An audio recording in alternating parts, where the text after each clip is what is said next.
Hey everyone, welcome to another episode on the Asian Hustle Network podcast. Today we have Catherine, the author of the Creator Revolution. I have this book right here. If you guys are watching YouTube, it's a purple book. You can pick it up on Amazon. We're so excited to have Catherine on the podcast today. Catherine, welcome to the show. Yeah, thank you so much for having me. I love listening to this show, so it's a great privilege to be here. No, it's a great honor to have you here, right? And then I was telling you before we started recording the podcast that I did read your book. I loved it. I love all the concepts behind it, and we're pretty excited to dive into it. But before we do that, I want to hear about your story. Who are you? Where'd you grow up, and what inspired you to write this book? Yeah, absolutely. I think very fittingly, if there's one word I like to use to sum up who I am, it is the word storyteller. I've always loved to observe and read and listen to stories from everywhere and then share those stories with a wider audience, whether it's through my writing or coding. I see it as a really great process of telling narratives to amplify people's voices and needs. I think like going way back, I was born into an incredibly hardworking family of immigrants. My mother came to the US from Hong Kong, and my father immigrated from Singapore. And from a young age, I knew it was such a privilege for me to observe their stories, witness their stories, and be a part of their stories. And growing up, I always loved to write. I wrote a lot of like Harry Potter and Star Wars fan fiction when I was younger. Joined a lot of writing communities and actually started publishing a lot more original fiction and art online. Grew that base to hundreds of thousands on platforms like Tumblr, Wattpad, AO3, all those sites. And in a sense, it got to the point where my readers reached out to me and asked like, hey, if I pay you money, can I ask you to write this piece of story or make this kind of art? And that was essentially my first business. And by the time I was 15, I was able to kind of monetize what started out as just a pure hobby, which I thought was so cool that anyone, through the power of the internet and the power of these evolving technologies, could like turn their creative endeavor into a business. So that was kind of my first foray into being a creator, and in a sense was the first step into what led to this book.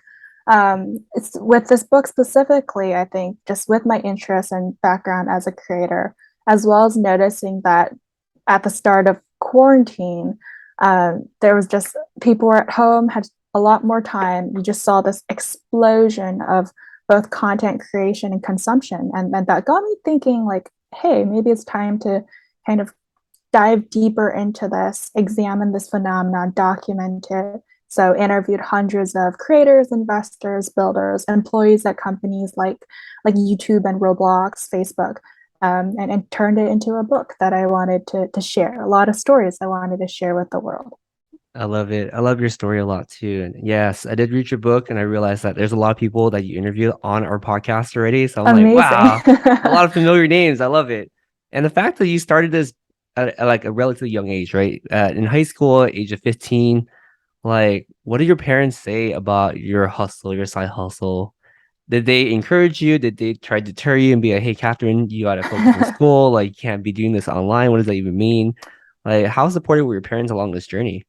Yeah. So my parents didn't know everything going to be like when I was younger.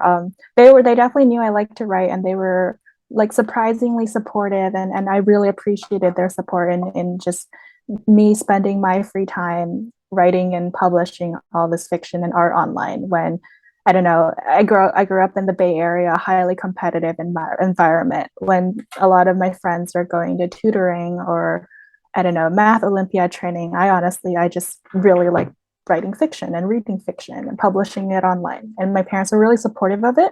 I don't think they realized that it was a side hustle though until they read my book, and then so they asked me a lot of questions, but are still really supportive of what I'm passionate about and kind of where I stand at the today at the intersection of being both creative and technical and everything I'm doing within. Yeah, I mean, you're definitely very well-rounded, right? For our listeners, Catherine studied computer science, I believe, at Harvard. Is that correct? Yes, And the computer fact, science and English. That's an amazing combination. I never usually hear that combination. A lot of my friends got to see us because they hated writing, you know.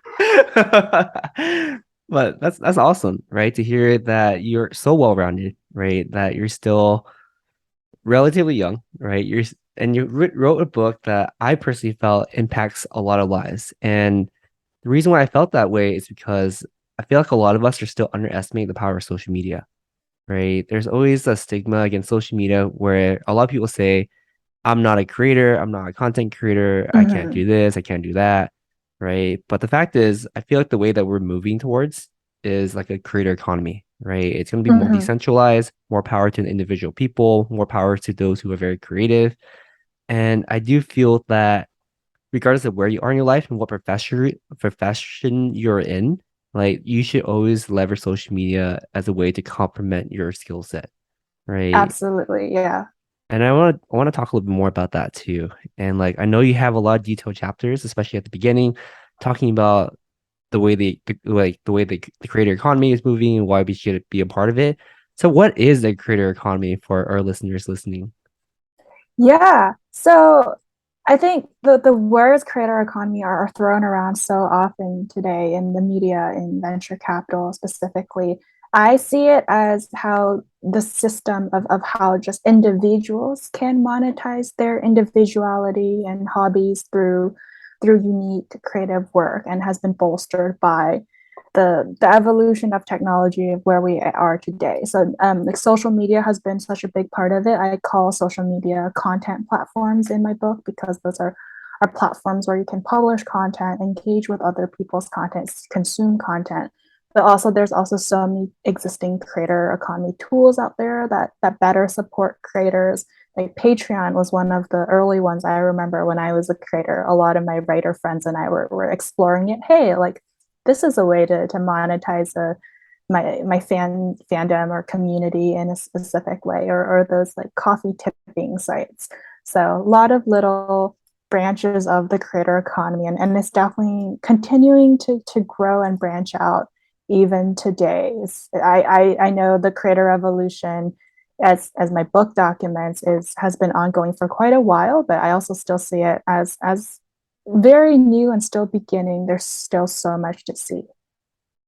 Yeah, absolutely. Right. I think that the creator economy is a relatively new topic and it's exploding, right? I think that a lot of platforms out there definitely help with that, like TikTok, Tumblr, Substack. Is that right? Yeah. Substack. Yeah. Yeah, a lot of platforms out there to really bolster your creativity. And I want to ask you, like, so you did interview a lot of people in the book. How did you how did you find a way to connect with them? Like from square one, right? Did you DM them coldly? Did you ask for introductions? Like how did you reach these influencers in your book? Yeah. I I think I started with creators I like admired, followed, or like consumed their own content or had seen them share their insights online. A lot was cold outreach via email, Twitter, Instagram, LinkedIn, just any means possible. And I was really genuine with what I hoped to learn from them, as well as what I could offer them, exchange, or help them with.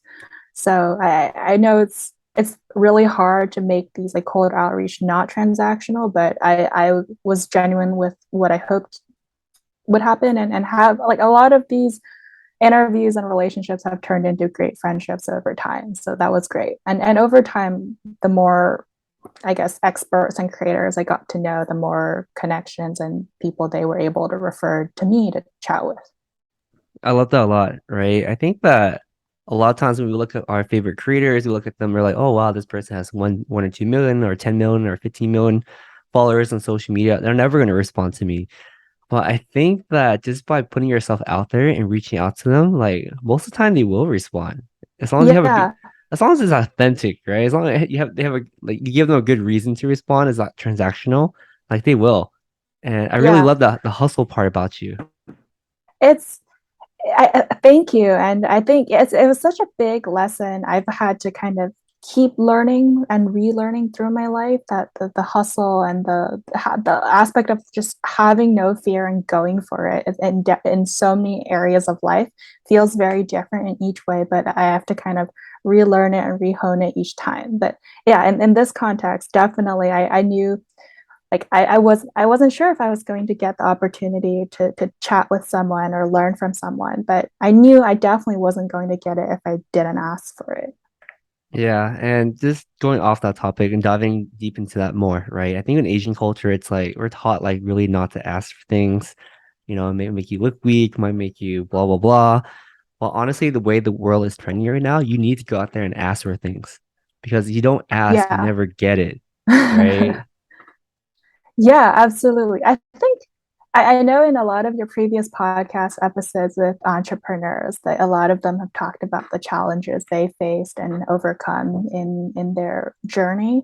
For me, the biggest challenge in writing and publishing this book was honestly myself getting over my own fears, my own self-doubts of like, oh, is this person going to respond to me? Like, is anyone going to read my book?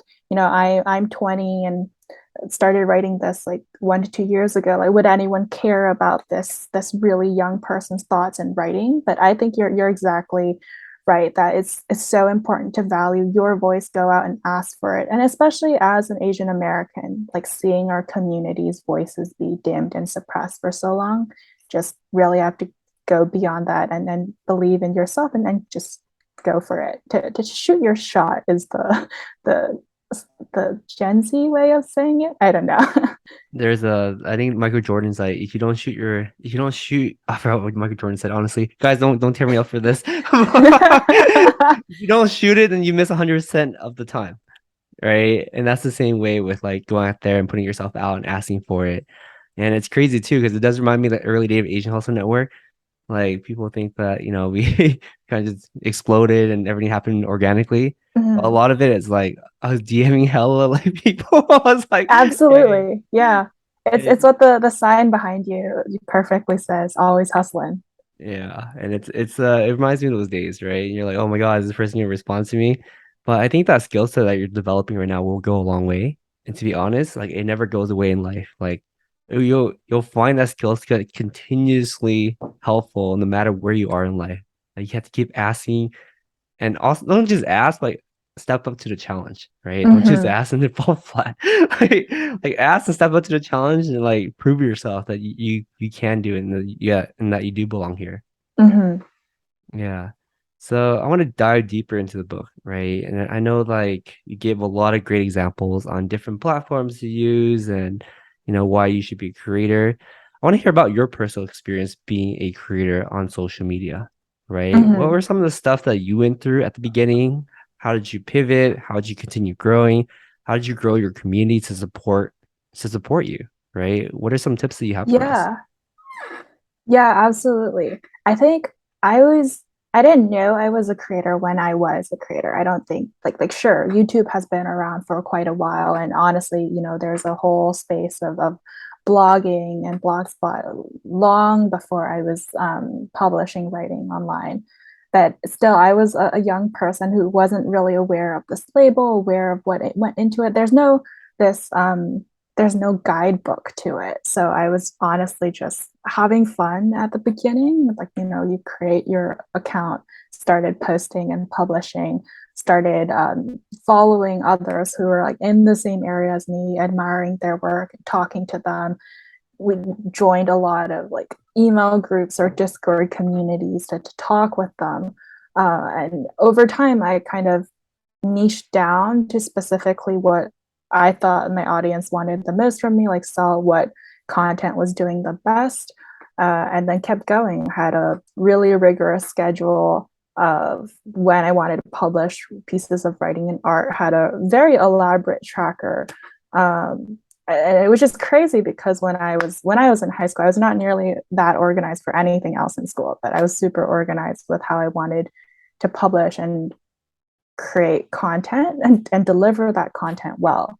It was a lot of yeah, it was a lot of balancing the quality versus quantity. And honestly, all these trends still apply today, no matter what platform, what kind of content you're creating. And then when it got to the monetization aspect or component, it also became a question of like, how often do I want to take commissions? How do I balance that out without burning myself out with everything? So just there so many criteria and components to think about. And I kind of wish I knew more. Like, I wish I had my book to read when I was doing this, because a lot of it was just me trying things out and figuring it out as I went. So I'm really glad there's so many more resources and creators being transparent about their journeys today. Yeah, I mean, there's still not a lot of resources out there, and I feel like your book is still one of the early ones, especially for the creator economy side. So I really appreciate you taking the time to write about your experience. And honestly, you read it. I know you keep mentioning the podcast that you're a young person. When you read your book, you can't tell you're a young person, which I love, right? I'm so honored. I mean, the maturity is there, and the way that you view the world is very applicable to a lot of us, especially coming into this field. But there's one thing that you mentioned that I do want to hone into is Hmm. burning out, right? Right. I think that, whenever you're working on your own project or you have your own business or whatever, you're more prone to burning out because no one's harder on you than yourself, especially when Absolutely. starting a new thing, right? Hmm. When, I mean, tell us about an experience where you felt extremely burnt out and you started questioning yourself. You're like, could I do this? Should I do this?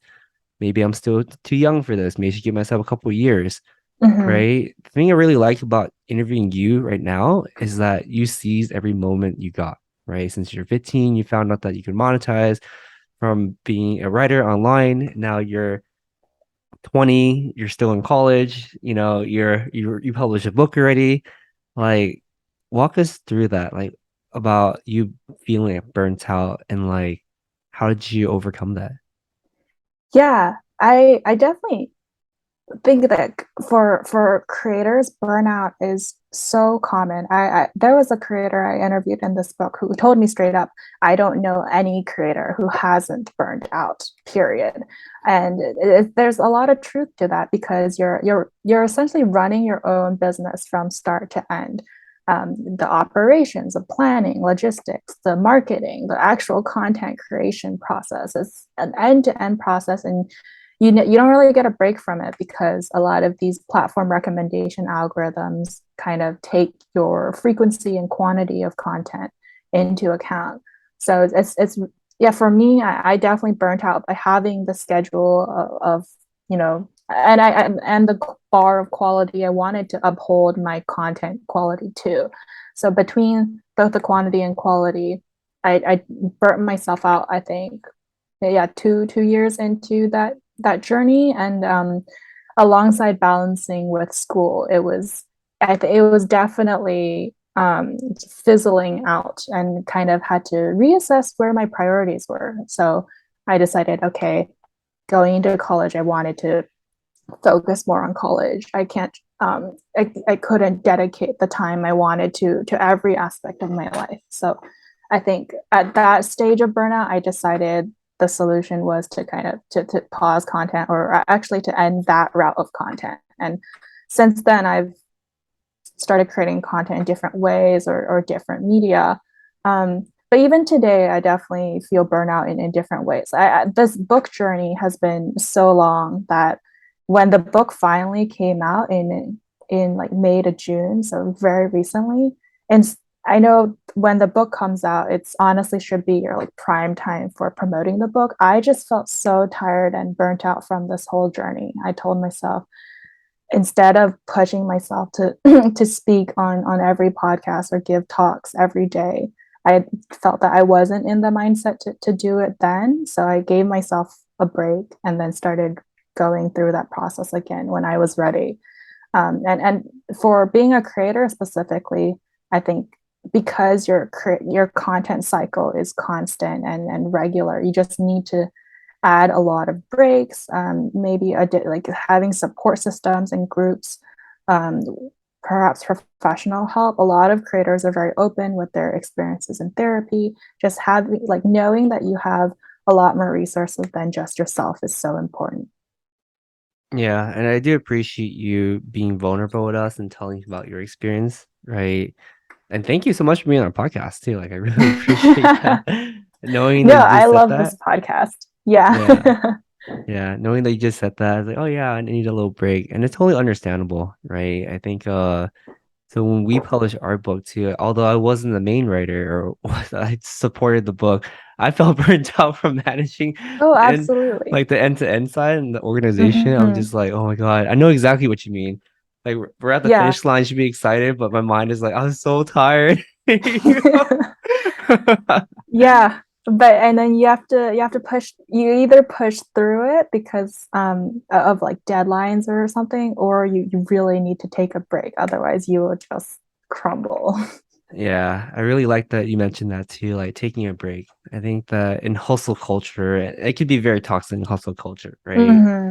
It's like you have to go nonstop. You brag to your friends about how many hours you worked. It doesn't make any sense. Not to really think about it. Yeah, But like, it's not about that. It's about like taking care of yourself, finding a balance, and getting results that you want, yeah, right? yeah.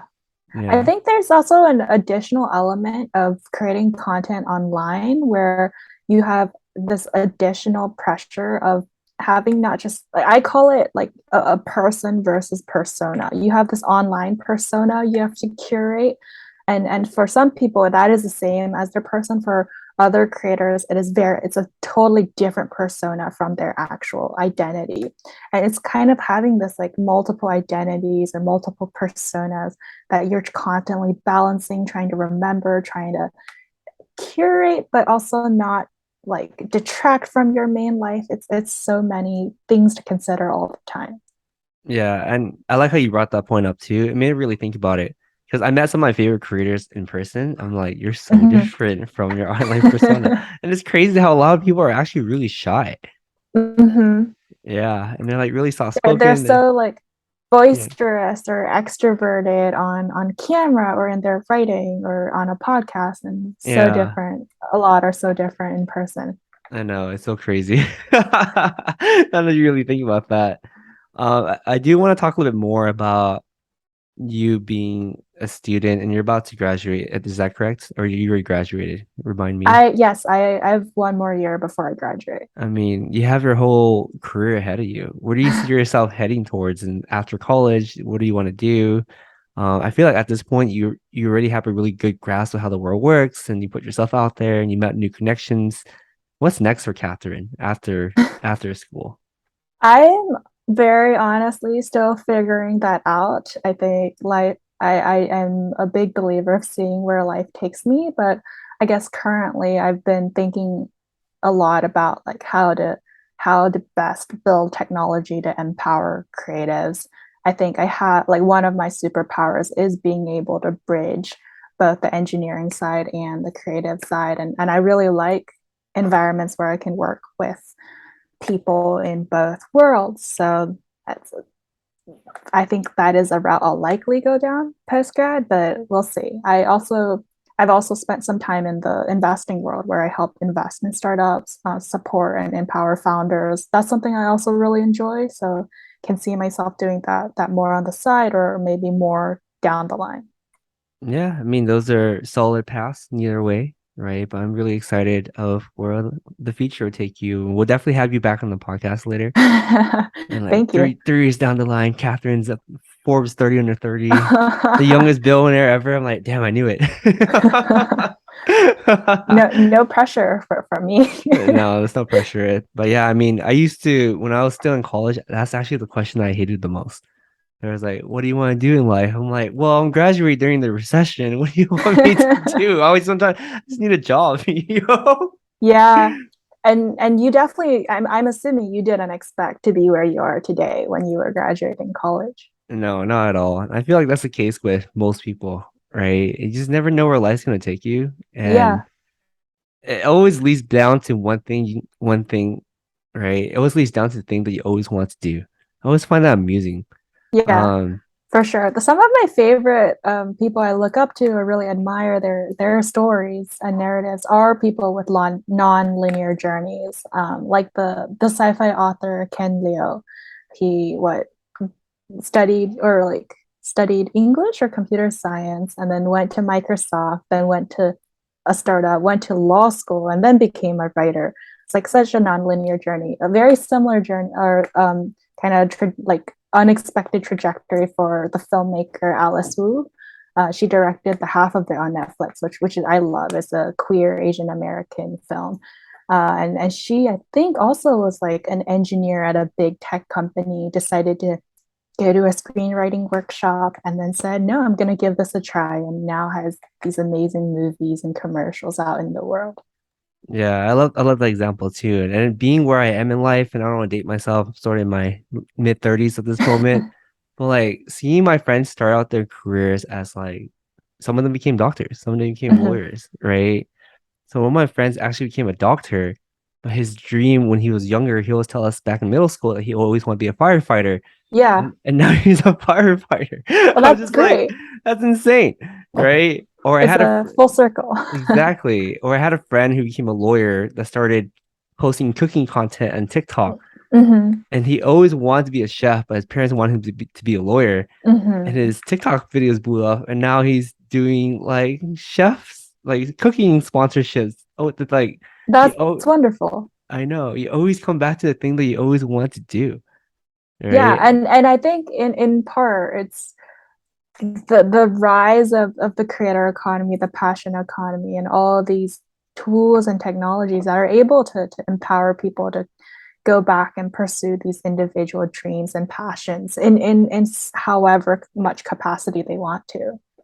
Yeah, that's absolutely right, and I think your book definitely hits on point. And Catherine, as we are getting near the end of the podcast, how can our listeners reach out? I mean, how can our listeners like find more information about the book and like find more about you online as well? Yeah, so the book's website is at catherineho.com/creator. You can find and buy The Creator Revolution on Amazon, Barnes and Noble, Bookshop, like where you buy your books online. And yeah, I am very or too active on Twitter and Instagram at Catherine Ho.